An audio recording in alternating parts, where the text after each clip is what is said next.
കേരളത്തിൽ ആദ്യമായി pickle ball സംസ്ഥാനതല tournament Thiruvalla Thirumoolapuram saint Mary's tennis അക്കാദമിയിൽ നടന്നു.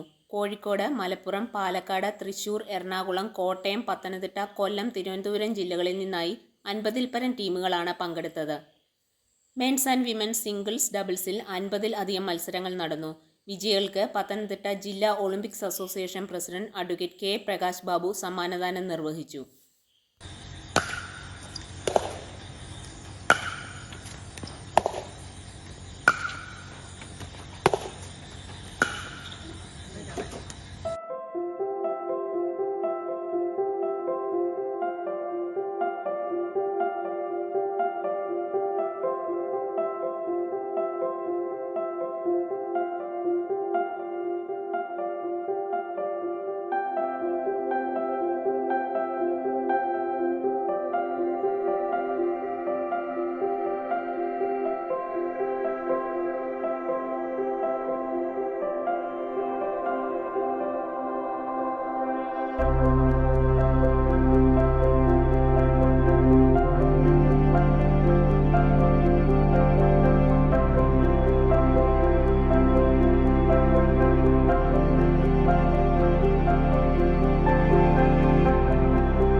പത്തനംതിട്ട ജില്ലാ pickleball association president Robin George, secretary Joji John, treasurer lieutenant colonel doctor Jayadevan Ganapathi, രക്ഷാധികാരി ജോർജ് വർഗീസ്, ഒളിമ്പിക്സ് അസോസിയേഷൻ ജില്ലാ joint secretary Sanil G Panicker, tennis association ജില്ലാ പ്രസിഡന്റ് കുര്യൻ ഫിലിപ്പ് തുടങ്ങിയവർ നേതൃത്വം നൽകി.